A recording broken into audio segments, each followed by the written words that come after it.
ഇന്നത്തെ ഏറ്റവും പുതിയ വീഡിയോയിലേക്ക് ഇവർക്കും സ്വാഗതം. വിഷു റിലീസായിട്ട് പുതിയ സിനിമകൾ എത്തിയതോടെ നമ്മുടെ കേരളത്തിലെ ഏറ്റവും ഉയർന്ന ഒപ്പം തന്നെ വേൾഡ് വൈഡ് ഏറ്റവും ഉയർന്ന കളക്ഷൻ നേടിയെടുത്ത സിനിമകളുടെ പട്ടിക അപ്ഡേറ്റ് ആക്കപ്പെട്ടിരിക്കുകയാണ്.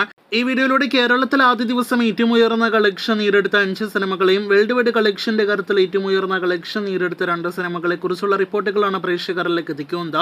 ഈ പറഞ്ഞ 2 ലിസ്റ്റിലും ഒന്നാമത് എമ്പുരാൻ എന്ന സിനിമയാണല്ലോ. ലാലേട്ടനെ നായകനാക്കി പൃഥ്വിരാജ് സുകുമാരൻ സംവിധാനം ചെയ്ത എമ്പുരാൻ എന്ന സിനിമ ആദ്യ ദിവസം വേൾഡ് വൈഡ് കളക്ഷന്റെ കാര്യത്തിൽ 67 കോടി ഗ്രോസ് കളക്ഷനാണ് നേടിയെടുത്തത്. ഒരു മലയാളം സിനിമയ്ക്ക് സമീപകാലത്ത് ഒന്നും തന്നെ തകർക്കാനാവാത്ത റെക്കോർഡ് എന്ന് നിസ്സംശയം പറയാവുന്ന എമ്പുരാന്റെ കളക്ഷന് ശേഷം ഈ വർഷം 2ാം സ്ഥാനം ഇടം നേടിയെടുത്തിരിക്കുന്നത് ഇപ്പോഴത്തെ മമ്മൂട്ടി ചിത്രം ബസൂക്ക എന്ന സിനിമയാണ്.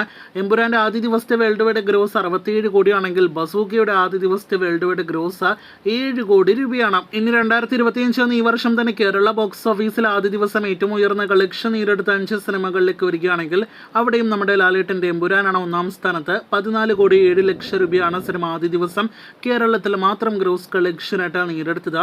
ഇപ്പോഴത്തെ 2ാം സ്ഥാനത്തേക്ക് എത്തപ്പെടാനായിട്ട് ബസൂക്കിക്ക് കഴിഞ്ഞിരിക്കുകയാണ്. 3 കോടി 23 ലക്ഷം രൂപയാണ് മമ്മൂട്ടി സിനിമയുടെ കേരളത്തിലെ ആദ്യ ദിവസത്തെ കളക്ഷൻ. 3ാം സ്ഥാനത്ത് വിഷു റിലീസായിട്ട് എത്തിയ ആലപ്പുഴ ജിംഖാന എന്ന സിനിമയാണ്. നസ്ലൻ നായകനെത്തിയ സിനിമ 2 കോടി 62 ലക്ഷം രൂപയാണ് ആദ്യ ദിവസം കേരളത്തിൽ ഗ്രോസ് ആയിട്ട് നേടിയെടുത്തത്. 4ാം സ്ഥാനത്ത് ആസിഫ് അലി നായകനെത്തിയ രേഖാചിത്രമാണ്. 1 കോടി 92 ലക്ഷം രൂപയായിരുന്നു സിനിമയുടെ ആദ്യ ദിവസത്തെ കേരള ഗ്രോസ്.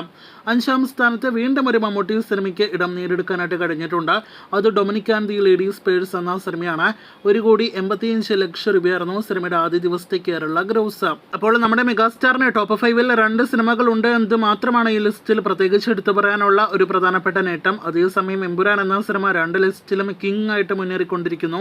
ഇനി എമ്പുരാന്റെ കളക്ഷൻ, കേരള കളക്ഷൻ എങ്കിലും ഏതെങ്കിലും ഒരു സിനിമ ഈ വർഷം മറികടക്കാൻ സാധ്യതയുണ്ട് എന്ന് നിങ്ങൾക്ക് തോന്നുന്നുണ്ടോ? താഴെ കമന്റായിട്ട് രേഖപ്പെടുത്തൂ. കാത്തിരിക്കും ഇതുപോലുള്ള കൂടുതൽ ബോക്സ് ഓഫീസ് നേട്ടങ്ങളുടെ വാർത്തകൾക്ക്.